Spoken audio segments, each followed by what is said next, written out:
Greetings everyone and welcome to the Daily Dizzle for Friday, May 18th, 2012. The Dizzlemits, Tom Denardi here bringing you the latest entertainment headlines. Today we're going to take a look at the weekend box office. The Avengers is still going strong into its third weekend, expected to shatter more records. Unlikely that it will be Avatar's third weekend record, but still, we'll have to keep the eyes on the box office. It's expected to drop at least 50%. However, with last weekend's $100 million weekend, that means it'll still have at least a $50 million weekend. And while Universal is hoping that Battleship is going to open to those kind of numbers, it's already done good business around the world, $200 million plus so far. That's around what its budget is estimated to be at. Unfortunately, in America, when you make a movie out of a board game, and you're the first in a line of movies, you can expect Candyland and Monopoly, and a few other ones coming out as well. Yeah, you're not really gonna get the notice that you're looking for. Reviews from the English-speaking countries where it's been released have not been kind to it, but in the rest of the world, it's kind of accepted it for what it is, a big blockbuster summer movie. And it's an easy sell in a lot of other countries, that's why it's made so much money.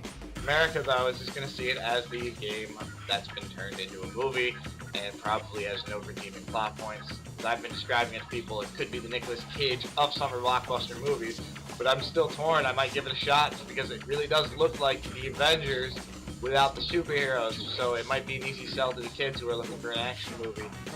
Parents who want to relive the golden days of, oh, my parents brought me to see these big movies like Jurassic Park and Independence Day. Let's settle for Battleship. In addition to Battleship, you also have two other movies opening looking to do decent business. First, Sacha Baron Cohen. He is best known as Bruno or Borat. He has now got another movie, The Dictator. Some people have kind of grown tired of his, I'm going to pretend to be this dude and just prank celebrities because everyone knows who I am. They get the gig by now. But the previews for The Dictator actually didn't look too bad. After Bruno had a huge opening of $30 million and quickly dropped off, due to the shock and awe approach not really working out for them, it looks like this one is a little bit more scripted. There's a lot more recognizable actors. Well, recognizable if you pay attention to the bit players that popped up in the trailer. You can't really expect it to do the $30 million that Bruno did because he burnt off a little bit of goodwill with that. So you gotta look back to Borat. Even when that one opened its first weekend, it opened to about $25 million. Wasn't even its most lucrative weekend. It ended up taking first place. The second weekend, as it expanded into more theaters, did about the same business-wise. Now, The Dictator did get a jump on the weekend box office. It opened on Wednesday to $4 million. So it's at least a reasonable expectation. It could do about Borat's opening weekend in its total 5 days. Maybe a little bit less, but even if it does, it at least shows consistency. The final new release for the weekend is the first real attempt at counter-programming for the 2012 summer box office. What to expect when you're expecting as an all-star cast looks to mimic the success that He's Just Not That Into You from years ago. Romantic movies that open huge, though, tend to drop off quick and don't even hit $100 million. But in the wake of He's Just Not That Into You, you did have Valentine's Day, which ended up being the high point. Unfortunately, every attempt since to mimic that formula hasn't really done well, as New Year's Eve proved. Of course, it probably didn't help that that one was released about 3 weeks before New Year's, so by the time the holiday came around, it wasn't even in most theaters anymore. But still, that one ended up opening to under $20 million, and it closed out its run with just over $50 million. I think that's about a reasonable expectation. A lot of romantic comedies that have come out in the summer past, usually you'd have them on the second weekend, like a What Happens in Vegas or a Maid of Honor.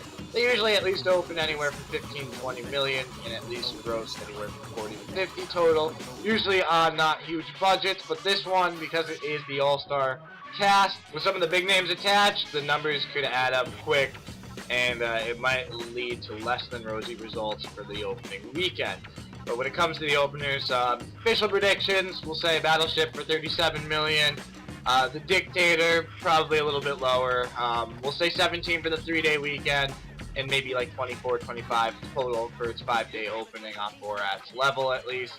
And what to expect when you're expecting, we'll be nice and we'll say 20 million. So those are our predictions there. Avengers probably going to hit right around 50 million.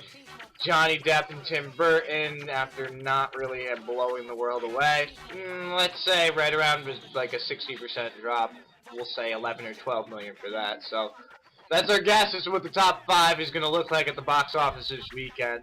But we will have the report on Monday when the estimates come in, see just how well we did, and see if maybe you guys should start listening to us. But that'll do it for today's Daily Dizzle. We thank you guys for checking us out. As always, be sure to tune in next week, Monday through Friday, where we will have something for you. If you have a YouTube account, go ahead and hit the subscribe button on your screen right now. Easiest way to keep up on us. The latest uploads will come right to your feed as soon as we have them out there. So that's all for today. We thank you guys for joining us here as always. The Daily Dizzle, I'm Tommy Dizzlemits. We'll see you back here Monday where you can get more of your Dizzle Daily.